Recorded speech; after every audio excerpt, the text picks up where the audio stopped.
Halo teman-teman sekalian, kita bertemu lagi dalam video perkuliahan Sistem Pendukung Keputusan.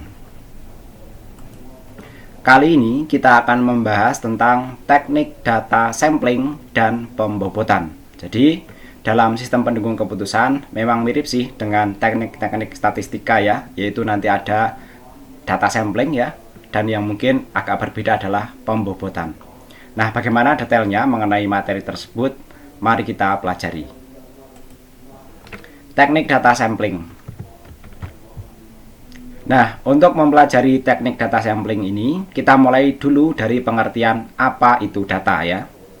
Jadi, data adalah kumpulan fakta yang direpresentasikan ke dalam bentuk karakter, baik dalam bentuk huruf, angka, ataupun lainnya yang dapat diproses menjadi sebuah informasi.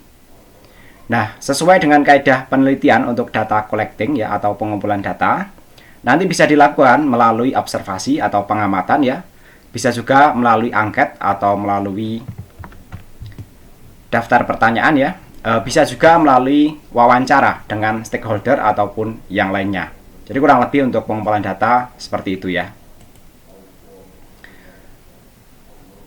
Nah, kemudian yang belum dijelaskan di sini adalah data sampling ya. Jadi dari sekian populasi data tersebut ya nantinya bisa diambil sampelnya ya yang merepresentasikan keseluruhan dari populasi yang ada. Berikutnya mengenai pembobotan ya. Nah, bobot di sini adalah nilai atau value dari sebuah indikator kriteria. Jadi dalam suatu keadaan atau dalam suatu kasus ya tentu ada nilai-nilai ya. Tentu ada kriteria-kriteria dari kasus ataupun dari keadaan tersebut ya. Nah, masing-masing kriteria tersebut nanti bisa diberikan bobot atau bisa diberikan nilai ya yang membandingkan dari satu kriteria dengan kriteria yang lainnya. Dalam pembobotan, analisa dan perancangan sebuah sistem pendukung keputusan terdapat beberapa hal yang perlu diperhatikan. Yang pertama, sumber pembobotan dari setiap kriteria, subkriteria atau indikator, penyebab sebuah masalah yang dikaji harus bersumber dari standar operasional atau standar baku dan pemangku kebijakan dari case study atau studi kasus yang dibahas. Dan apabila pembobotan setiap kriteria, maka subkriteria atau indikator penyebab sebuah masalah tidak terdapat pada institusi di mana peneliti melakukan kajian, maka researcher atau peneliti dapat memberikan masukan berupa asumsi walaupun harus melalui uji validitas bobot kriteria. Nah, di sini peran peneliti ya dalam sebuah penelitian sistem pendukung keputusan ya. Seandainya dalam institusi atau dalam suatu kasus ya, ternyata di situ belum ditetapkan pembobotannya. Karena asumsinya begini, peneliti ya atau seorang pengembang IT ya, itu kan sebenarnya bukan ahli di bidang yang diteliti begitu ya. Misalnya meneliti itu ya penerima mahasiswa yang paling tepat ya. Maka dalam hal ini peneliti atau dalam ini kan ini peneliti di bidang IT ya. Pengembang IT tentu bukan ahli di bidang penentuan calon penerima mahasiswa, calon penerima beasiswa ya. Nah, oleh karena itu semestinya peneliti itu merujuk di sana pembobotannya itu seperti apa ya. Misalnya ya yang itu ya ekonominya kurang itu dianggap bobotnya paling tinggi. Kemudian yang berprestasi ya kemudian dianggap bobotnya yang tertinggi kedua dan seterusnya. Nah, itu kalau memang sudah ditentukan di sana, maka peneliti di bidang IT harus mengikuti apa yang ada di lapangan. Tapi kalau memang itu belum ada, maka intuisi dari peneliti bisa digunakan ya. Misalnya hal-hal yang sifatnya logis ya tadi seperti kalau memang di sana belum ditentukan pembobotannya, maka secara logis peneliti bisa menentukan bobot tertingginya adalah misalnya adalah orang yang memiliki ekonominya lemah, kemudian beban keluarganya lebih banyak dan seterusnya, kemudian kondisi rumah ya, kemudian kondisi itu ya fasilitas ya seperti listrik, air dan lain sebagainya, itu nanti masing-masing bisa dimasukkan kriteria-kriterianya dan dimasukkan bobotnya juga ya. Itu peneliti bisa memberikan pertimbangan-pertimbangan logis untuk memberikan bobot tersebut kalau memang di sana atau di lokasi penelitian belum ada sistem pembobotan yang terkait ya. Nah, catatan kedua dari pembobotan adalah Teknik dalam memberikan pembobotan harus berdasarkan skala prioritas atau tingkat kepentingan, karena metode-metode penyelesaian masalah dalam sistem pendukung keputusan sangat sensitif terhadap output atau keluaran dari hasil analisa ya.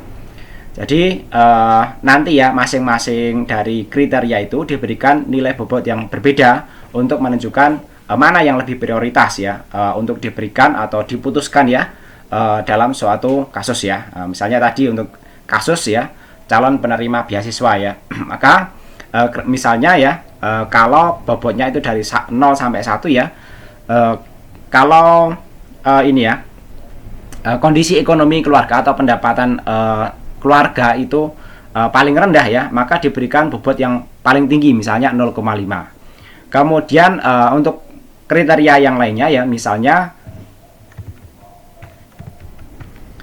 kriteria prestasi ya karena itu istilahnya tingkat prioritasnya itu di bawah dari kondisi ekonomi maka dia harus diberikan bobot di bawah 0,5 misalnya 0,3 dan ingat ya jumlah dari keseluruhan pembobotan kriteria yang nantinya mau dinilai itu harus 1 biasanya ya.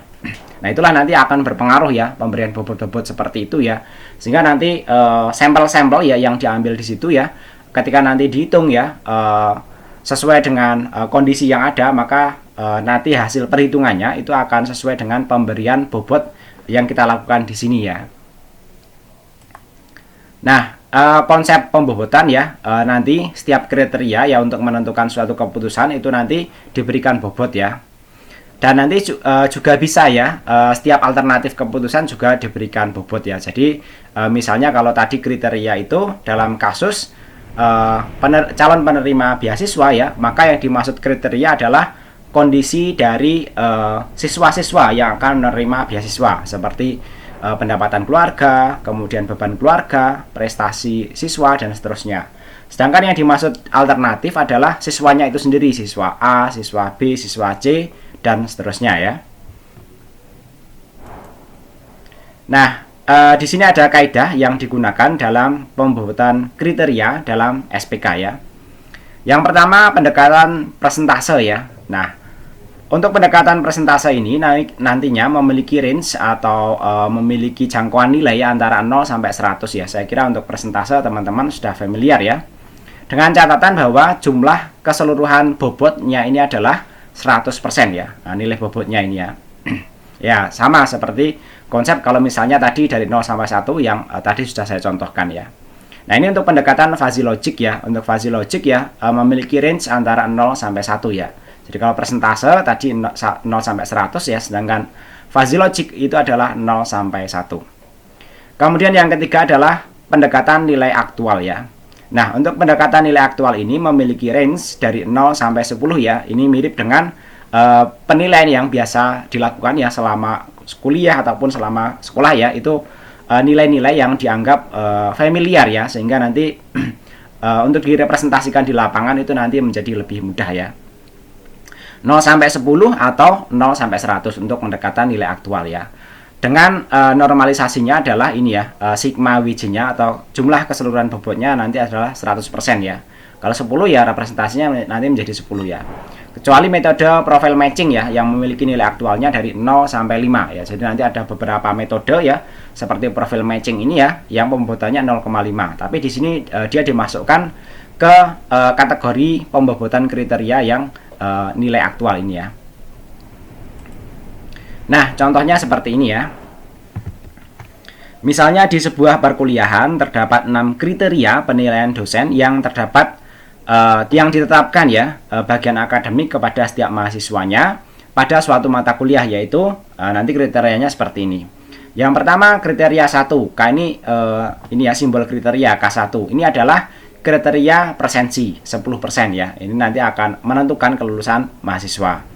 Kemudian kriteria kedua yaitu nilai etika, nanti diberikan bobot 10%. Kemudian K3 atau nilai tugas itu diberikan bobot 10% juga. Kemudian keempat itu nilai kuis ya atau tugas-tugas kecil ya selama perkuliahan diberikan bobot 10%. Berikutnya K5 atau nilai UTS itu nanti diberikan bobot 25% dan nilai UAS-nya diberikan bobot 35% ya. Tapi ingat di sini ya jumlah keseluruhannya itu harus 100% ya. Nah, misalnya teman-teman kalau mau nyoba hitung, coba aja ya. 35 tambah 25 kan sekitar 60 ya. Kemudian tambah ini 70, tambah ini sekitar 80, tambah ini sekitar 90, dan tambah ini 100 ya. Nah, nanti kalau ada perhitungan yang salah ya, silakan dikoreksi saja, disampaikan melalui kolom komentar video. Nah, berikutnya adalah contoh yang kedua ya. Nah, contoh yang kedua ya. Ini kita menggunakan contoh yang sama ya pada kasus perkuliahan ya. Namun demikian kita menggunakan metode aktual ya. Untuk menggunakan metode aktual ya, nanti bisa diatur menjadi seperti ini. Kalau tadi diatur menggunakan metode kriteria prosentase ya, nanti hasilnya seperti ini ya. Kemudian dari prosentase itu kalau diaktualkan nanti kurang lebih seperti ini ya. Karena jumlah keseluruhannya ini kan berarti berapa? 10 ya misalnya ya. Oh bukan ya, jadi nanti untuk aktual ya nilainya antara 1 sampai 5 ya, dan kemudian nanti kita jadikan sebagai persentase ya. Misalnya bobot tertingginya di sini adalah UAS ya, kemudian tertinggi keduanya adalah nilai UTS ya, kemudian untuk nilai-nilai yang lainnya ini diberikan bobot 3 ya, 5, 4, kemudian 3 semuanya. Nah dari nilai-nilai ini kemudian nanti dijadikan persentasenya ya, jadi nanti keseluruhannya ini nanti dijumlah ya, kemudian nanti ditemukan nilai persentasenya ya. Jadi nanti kurang lebih akan menjadi seperti ini ya. Kalau kita jumlah keseluruhannya di sini kan menjadi 21 ya. Teman-teman nanti bisa hitung ya. Ini tambah ini kan 9, kemudian 3 kali 4 itu nanti 12. 9 tambah 12 itu 21 ya. Sehingga nanti dijadikan persentase kurang lebih seperti ini ya. Nah, ini 3/21 kali 100% sekitar 0,143 ya. Atau 14,3% ya. Kemudian seterusnya ini silahkan dihitung saja ya. Yang tertinggi tetap ini ya. Tapi metode pembobotannya memang berbeda ya. Nilai aktual tersebut di atas harus dinormalisasi terlebih dahulu ya, dalam bentuk nilai desimal dan fuzzy logic ya. Nanti misalnya menjadi seperti ini ya. Jadi dari nilai-nilai ya antara 0 sampai 5 tadi 1 sampai 5 ya, sorry ya. Untuk nilai aktual bisa kita cek di sini ya. Nilainya 0 sampai 5 ya, 0 sampai 5 ya. Kemudian dinormalisasi ya, sehingga nanti perbandingan ya terhadap kriteria-kriteria yang lainnya nanti menjadi normal ya, tidak berdiri sendiri-sendiri. Inilah kaitannya kalau kita menjadikan sebagai nilai persentase ya. Kemudian kita lanjut ya, yaitu teknik penilaian data sampling pada skala pengukuran ya. Yang pertama ini yang paling populer ya, menggunakan skala Likert ya. Jadi nanti teman-teman ketika mengerjakan skripsi pun ya, ketika melakukan validasi, kemudian menguji kinerja sistem itu biasanya menggunakan skala Likert ini ya. Skala Likert merupakan suatu skala psikometrik ya, yang umum digunakan dalam angket, dan merupakan skala yang paling banyak digunakan dalam riset berupa survei. Biasanya dalam skala ini rentang penilaiannya antara 1 sampai dengan 5 ya, dengan beberapa format skala ya. Yang pertama bisa menggunakan pertanyaan positif ya. Skornya 1 yaitu sangat tidak ya, misalnya sangat tidak setuju ya, sangat tidak baik ya. Jadi kalau pertanyaan positif itu nanti skornya semakin tinggi, dia semakin nilainya positif. Kemudian kalau skornya 2 yaitu tidak ya, misalnya tidak setuju ya, atau tidak baik ya. Kemudian skor 3 cukup ya, misalnya cukup setuju atau cukup baik ya. Kemudian skor 4 netral ya, misalnya setuju aja lah gitu ya, atau bisa dikatakan baik ya. Kemudian berikutnya skor 5 misalnya sangat ya, misalnya sangat setuju atau sangat baik ya. Kemudian untuk pertanyaan negatif ya, skor 5 yaitu sangat tidak, misalnya sangat tidak setuju atau sangat tidak baik ya. Kemudian untuk skor 4 ya, tidak ya, misalnya tidak setuju atau tidak baik ya. Dan seterusnya ya, kalau pertanyaan negatif itu nanti semakin tinggi skornya ya, dia semakin tidak ya. Kebalikan dari ini ya, ini skor tertingginya dia justru semakin positif ya. Sedangkan yang ini yang negatif ya, itu semakin tinggi skornya itu semakin negatif ya. Ya misalnya yang 5 yang sangat tidak ya. Kemudian yang 1 yang sangat iya, misalnya sangat baik dan seterusnya gitu ya. Yang 2 netral dan seterusnya, kebalikan dari pertanyaan yang positif. Nah, berikutnya adalah teknik penilaian data sampling ya pada skala pengukuran ya. Yang kedua ada skala Goldman ya. Kalau tadi skala Likert ya, yang berikutnya adalah skala Goldman. Skala ini adalah skala ini ya, dalam teknik pengukuran merupakan skala yang digunakan dalam penilaian suatu objek dengan tegas atau crispy ya. Dan biasanya terdiri dari dua pilihan, misalnya benar atau salah, kemudian laki-laki atau perempuan, ya atau tidak, positif atau negatif, baik atau buruk ya, kemudian tinggi atau rendah, dan lain sebagainya. Dalam skala pengukuran sikap ini biasanya hasilnya biner ya, antara 0 sampai 1 saja.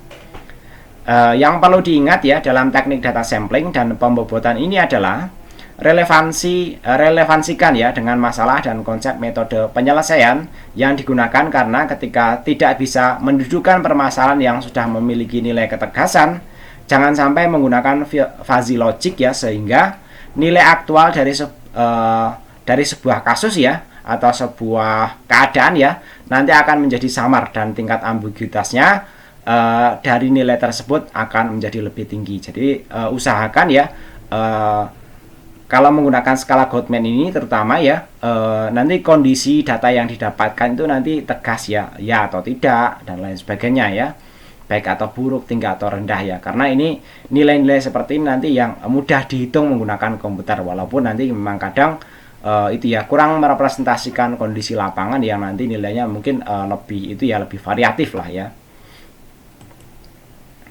Nah, lebih lanjut kita pelajari mengenai fuzzy logic ya.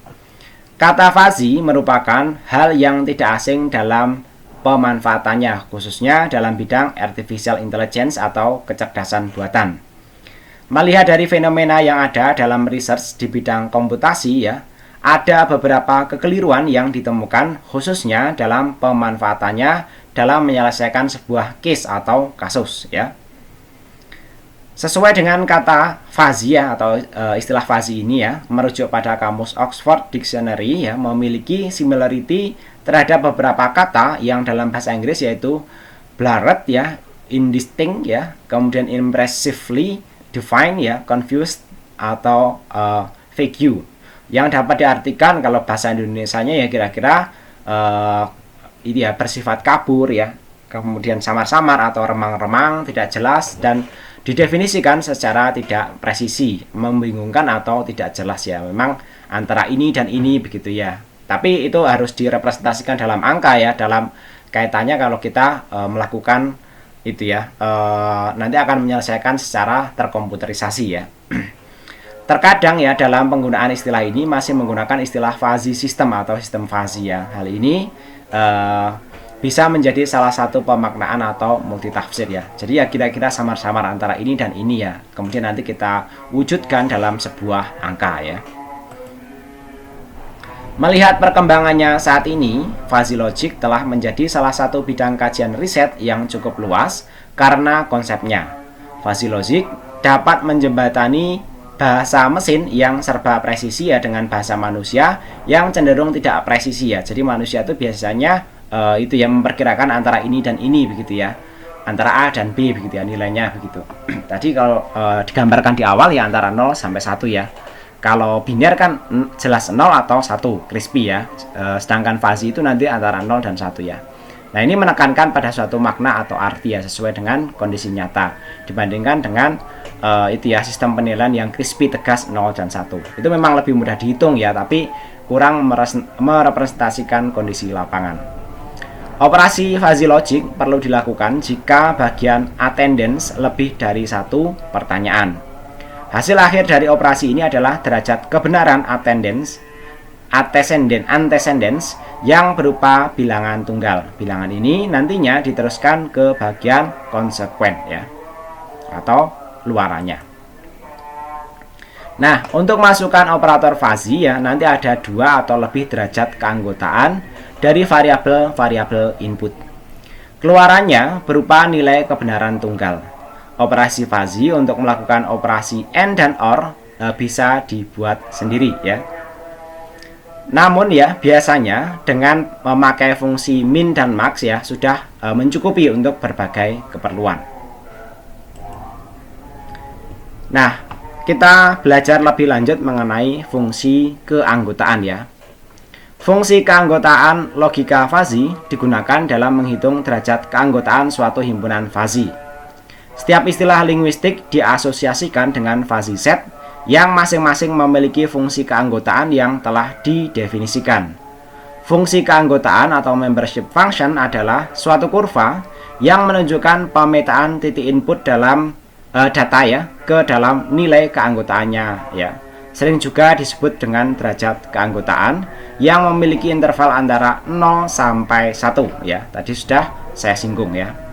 Salah satu cara yang dapat digunakan untuk mendapatkan nilai keanggotaan adalah dengan melalui pendekatan fungsi ya. Nah, nanti bisa menggunakan representasi linear ya, representasi kurva segitiga, representasi kurva trapesium ya, atau representasi bentuk baku ya. Bentuk bahu, sorry ya, bentuk bahu ya. Jadi ini teman-teman paham ya, untuk sebuah fungsi itu kalau linear kan biasanya A sama dengan B begitu ya. A sama dengan X ya. Kemudian yang segitiga itu biasanya nanti untuk fungsi-fungsi yang lainnya nanti akan kita pelajari ya. Nah, yang pertama representasi linear ya. Untuk representasi linear biasanya ini adalah pertidaksamaan ya. Nah, pada representasi linear ya, pemetaan input ke derajat keanggotaannya digambarkan sebagai sebuah garis lurus ya. Nah, jadi nanti dari sini ke sini. Jadi kalau A-nya misalnya 5, B-nya misalnya ini berarti 2. Kemudian kalau 7 di sini misalnya 3 dan seterusnya ya. Yang pertama ini adalah linear naik ya. Kenaikan himpunan dimulai dari nilai domain yang memiliki derajat keanggotaan 0 dari sini ya, posisi paling 0 ya. Bergerak ke kanan ya, menuju ke nilai domain yang memiliki derajat keanggotaan lebih tinggi yang disebut dengan representasi fungsi linear naik ya. Jadi nanti untuk fungsi-fungsinya bisa seperti ini ya. A ini adalah himpunan antara 0 sampai 1 ya. Di sini 0 sampai 1 ya. Nah, dengan nilai ini ya, nilai B-nya ini ya bisa X min A, kemudian B min A ya. Kemudian X-nya ya misalnya bisa antara A dan B ya. Kemudian nilainya akan 0 ya ketika X-nya lebih kecil dari A.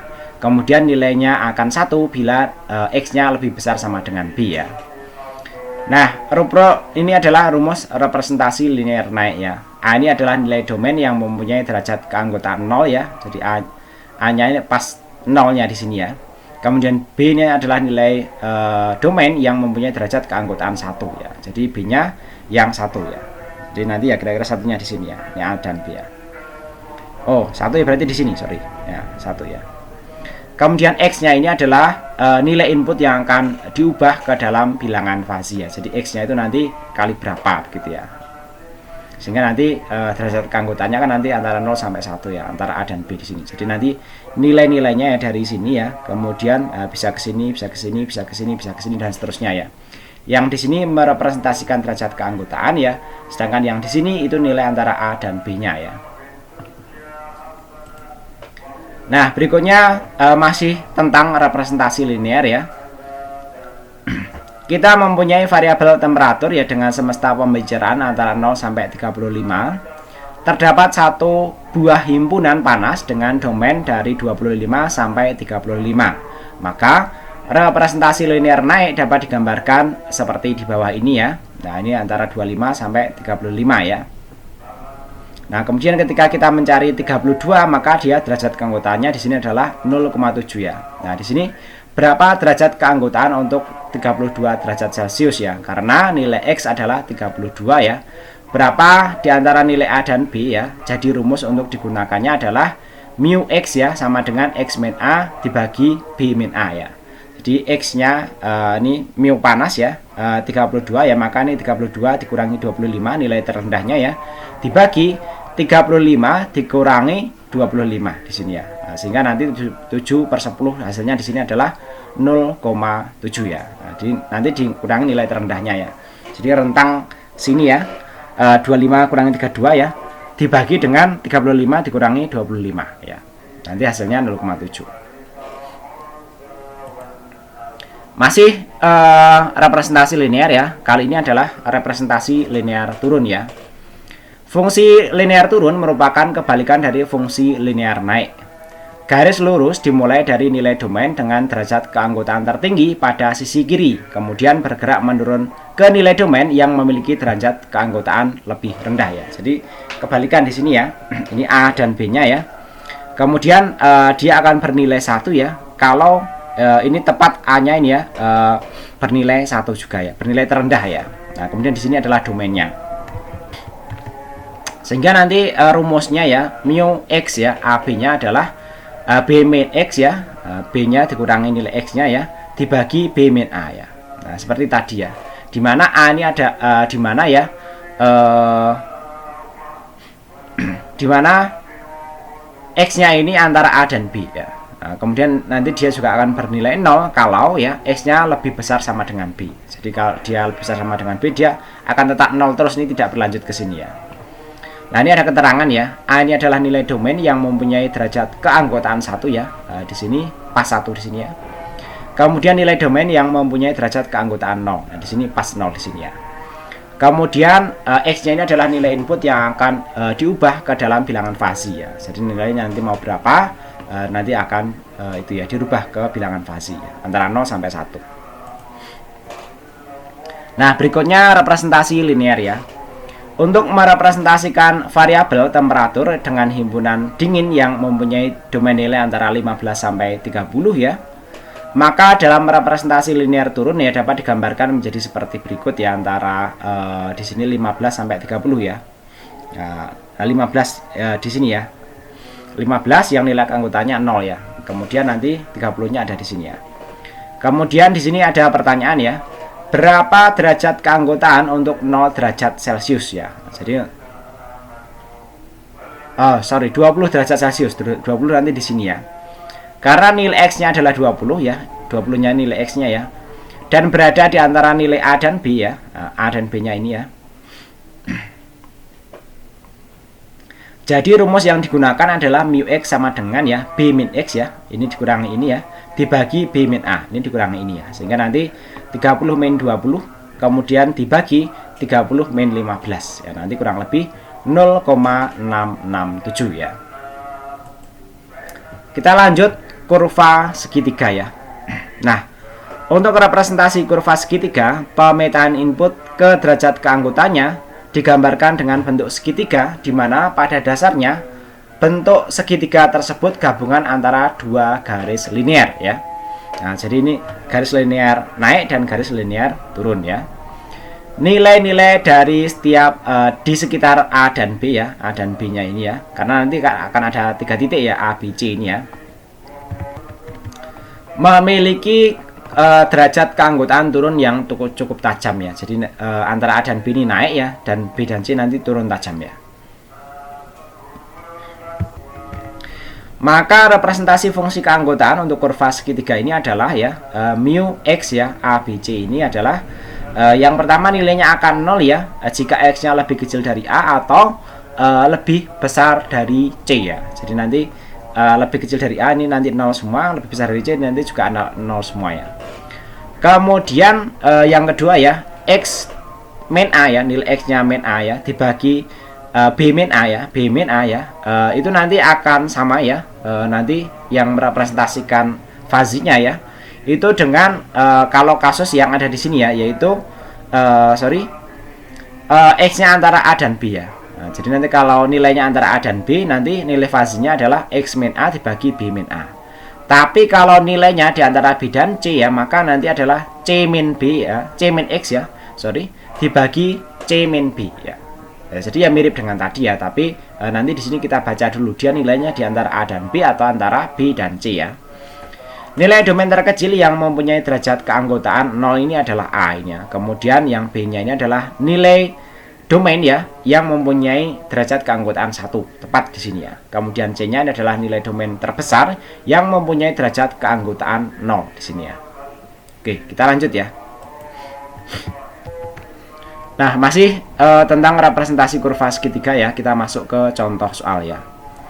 Untuk variabel temperatur ya, dengan himpunan normal ya yang bernilai antara 15 sampai 35 ya, dapat digambarkan seperti ini ya, 15 sampai 35 ya. Berapa derajat keanggotaan untuk 23 derajat Celcius ya, karena nilai X-nya adalah 23 ya, dan berada di sini ya. Jadi rumus yang digunakan adalah mu X sama dengan X min A ya, kemudian dibagi B min A ya, 25 dikurangi 15 dibagi 25 dikurangi 35, hasilnya sekitar 0,8 ya.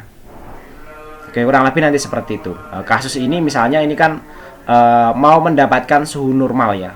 Jadi kalau ke sini nanti dia kedinginan ya, kemudian kalau ke sini dia kepanasan. Tapi di sini sama-sama tidak normal. Yang paling normal itu yang mendekati nilai 1 ini ya. Misalnya kasusnya seperti itu. Nah, berikutnya representasi kurva trapesium ya. Jadi nanti dia nilai normalnya lebih panjang rentangnya ya, dibandingkan dengan yang kurva segitiga. Kurva trapesium pada dasarnya menyerupai bentuk segitiga, hanya saja ada beberapa titik yang memiliki nilai keanggotaan 1. Dia nanti rentangnya lebih banyak. Nah, nanti kurang lebih untuk fungsinya seperti ini ya. Dia akan bernilai 0 ya jika X-nya lebih kecil dari A. Kemudian dia akan memiliki nilai antara 0 dan 1 ya. Jika ya X-nya antara A dan B di sini ya. Nanti cara hitungnya adalah dengan X min A dibagi B min A. Kemudian dia akan bernilai 1 ya jika nilainya di antara B dan C di sini ya. Dia akan bernilai 1. Kemudian akan bernilai ini ya, nilai tertentu ya antara 0 sampai 1 ya jika dia berada di nilai antara C dan D ya. Nah, ini cara ngitungnya adalah dx ya dikurangi X ya dibagi D dikurangi C ya. Kemudian dia akan bernilai 0 lagi ya kalau X-nya lebih besar daripada D ini ya. Nah, ini nanti ada keterangannya di sini ya. Ini yang terkecil itu nanti A ya. Kemudian yang D ini juga nilai domain terbesar ya, yang punya derajat keanggotaan 0 ya. Domainnya terbesar tapi derajat keanggotaannya 0. Nilai terkecil derajat keanggotaannya 0. Kemudian di sini B-nya ini adalah domain terkecil yang derajat keanggotaannya 1 ya, yang C-nya adalah domain terbesar yang derajat keanggotaannya 1 ya. Nah, ini nilai X-nya ini adalah input yang akan dirubah ke bilangan fazi ya. Nah, yang terakhir adalah representasi kurva bentuk bahu ya, ya kayak X silang gitu ya. Nah, jadi nanti keanggotaannya nanti ketika ini ya B-nya terendah ya, ketika di sini ya, maka dia yang ini dia akan berada di nilai tertinggi dan yang ini dia akan dinilai yang terendah ya. Nah, ini kita lihat di sini ya. Dia akan bernilai 0 ya jika ya X-nya lebih kecil sama dengan B. Kalau lebih kecil sama dengan B ya, dia akan bernilai 0 di sini ya. Kemudian akan bernilai antara 0 sampai 1 ya jika X-nya antara A dan B ya. Nah, ini B min X dibagi B min A. Kemudian dia akan bernilai 1 ya jika X-nya lebih kecil sama dengan A ya. Lebih besar sama dengan A. X-nya lebih besar sama dengan A ya. Maka dia akan bernilai 1 di sini ya.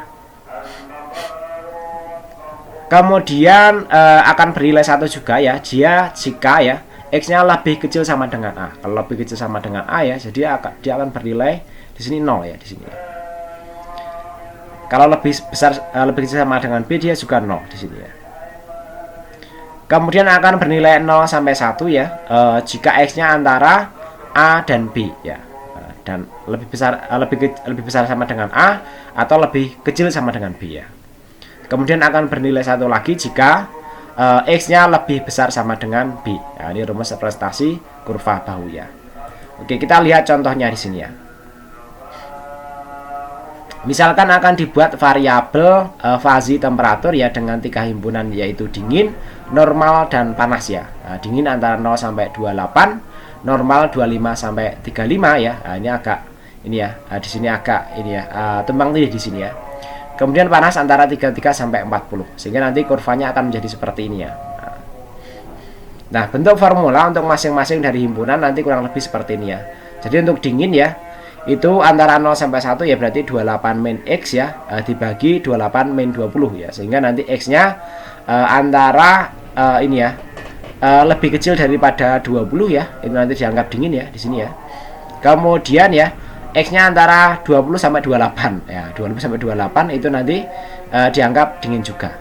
Kemudian nanti ketika X-nya ini akan menjadi 0 ya, dingin ya. tidak dingin ya.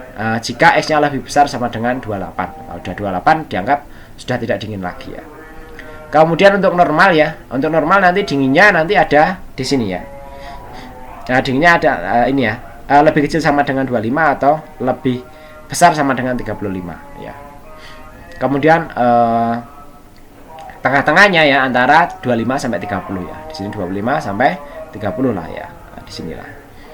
Kemudian di sini 30 sampai 35 ya. Ini yang paling panas 30 sampai 35 ya. Kemudian untuk panasnya nanti lebih tinggi lagi ya. Ini akan bernilai 0 ya. Jika X-nya lebih besar sama dengan 33 ya. Kemudian lebih kecil sama dengan 33, ini dianggap dingin ya. Kemudian ya, jika X-nya di sini ini ya. Ini antara dingin dan panas ya. Jadi jika X-nya antara 33 sampai 40 ya. Dan nanti dianggap panas ya pada dianggap paling tinggi lah ya. Karena ini menggunakan 3 norma ya, dingin, normal, dan panas ya. Itu nanti jika X-nya lebih besar sama dengan 40. Nanti di sini dianggap ini ya, terpanas semuanya ya. Nah, di sini ada contoh soal ya. Nanti silahkan dikerjakan ya, dan silahkan dijawab saja melalui kolom komentar video ini ya. Buat teman-teman Stekom yang mengikuti perkuliahan, cara jawabnya yaitu dengan menyebutkan nama sesuai dengan nama formal yang ada di siakat ya. Kemudian nanti baru sebutkan jawabannya. Fungsi keanggotaan untuk himpunan normal pada variabel temperatur ruangan seperti di bawah ini ya. Ini menggunakan kurva trapesium ya. Pertanyaannya, berapa derajat keanggotaan untuk 32 derajat Celcius? Nah, ini derajatnya berapa? Oke, silahkan dijawab. Untuk video perkuliahan kali ini sampai sekian sampai di sini ya. Terima kasih. Mudah-mudahan dipahami dan sampai ketemu lagi pada video perkuliahan berikutnya. Assalamualaikum warahmatullahi wabarakatuh.